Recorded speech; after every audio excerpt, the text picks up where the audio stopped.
for the Kaka. This is my daily podcast, an occasional video that goes out with an email newsletter on Substack called the Kaka. It's all about Aotearoa's political economy and what's happening in housing, climate and poverty. Today, I wanted to start off and focus on a big new report that came out yesterday from the Institute of Democracy and Economic Analysis. It's a great piece that's come out from Max Rashbrook. It's all about connecting people who are out of work with jobs that pay and mean they can pay tax and have a better life. It's all about essentially investing more in active labour market policies and getting more people in work. So Max Rashbrook there is the founding trustee of the IDEA Institute, and I'll put a link in the email to the full report, which is well worth a read. Just looking at the report and the basic guts of it, it's called The Pipeline of Potential. And it's the first big report from the Institute. It looks at how to connect businesses with untapped local talent. And it advocates a doubling of New Zealand's active labour market policy investment from just over 0.2% of GDP to just over 0.4% of GDP, which is where the OECD averages. Now, these are things like training people up for jobs, connecting people with employers, making sure that people have the right skills and are have the right resources to get into work. It essentially is what we call a trampoline to bounce back into work. And there's a real problem in New Zealand. About 400,000 people are currently on main benefits. That includes about 150,000 who are now jobless and 120,000 who have been on job seeker support for more than a year. So we're talking about 5.1% of the workforce overall who are underutilised, about 400,000 people. But at the moment, MSD, or Work and Income, has one case manager per 110 job seekers. So the report makes clear we're not sure who people are, what skills they've got, and how to connect them with the workforce. In the amount of people who are increasingly underutilised, so not in work, want more work, could do more work, has risen to around about 12.2% over the last 5 years from about 10%. So we've got an issue to deal with. The policies advocated in this report are essentially a trampoline that pays for itself. So if we're going to double the amount of spending to over $1 billion, you need to make sure that it's going to pay for itself. So there are policies that can be used, and Max refers to a couple in Europe and the UK in particular, policies that have increased the chances of people getting work from around about 50% to 62%. That also increases their earnings by about 17%. The IDEA are proposing a circuit breaker job guarantee. So that's work in the public sector or the private sector for everyone who is unemployed. And the creation of European-style launch pads for people who are looking for jobs, an employment and entrepreneurship launch pad. This has been done in Spain. This is where people meet 3 to 5 times weekly at the launch pad for 5 months. And that actually increased the chances of getting work in Spain by 21 percentage points.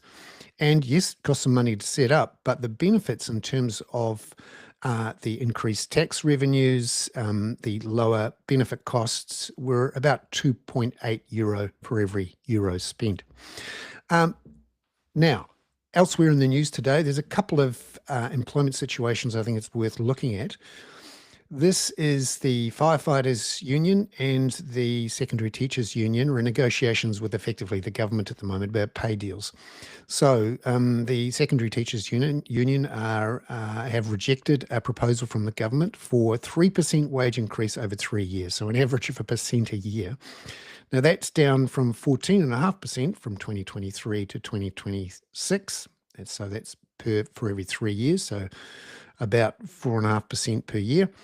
and 10% from 2019 to 2022, so about 3.3%.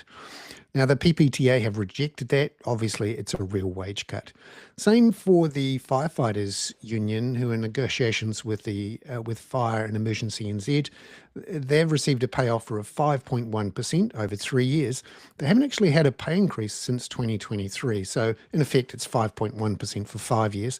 That's been rejected by the union. This is all part of the government's hopes to reduce the deficit and reduce the borrowing. But what it's doing, of course, is imposing real wage cuts on people in the public service. Don't be surprised if people jump on a plane to Australia when that sort of thing is happening. Now, a couple little scoops that have popped up, bit of information that's worth repeating. And I've got links in the email newsletter to a scoop from Janae Tibshraeny again from yesterday, in which finally the Reserve Bank has released its email from Neil Quigley, the chair, to Treasury officials after a meeting in which Adrian Orr is alleged to have shouted at Treasury officials. Neil Quigley sent an email, which is quoted in the article, saying, "I'm sorry, Adrian lost his cool with you this afternoon." Janae's report from yesterday talked about a letter which Quigley then wrote to Adrian Orr, talking about particular incidents, which wasn't mentioned at all when the governor resigned unexpectedly, and Neil Quigley didn't mention it in a press conference, which is pictured there. That is a problem for the finance minister, who only found out about this yesterday, which not a good look, I have to say. And also a bit of a scoop that's come out of Benedict Collins' One News from Sam Uffindell, the National MP in the Bay of Plenty. He told some party members in a meeting that was recorded that he wants National to adopt Ingrid Leary, the Labour MP's private members bill, to speed up payments by the retirement villages to relatives after the death of their loved one. Can take as much as 2 years, and Ingrid Leary's private members bill suggests paying relatives 4 units, at least 10% immediately, and then the whole lot within 2 months.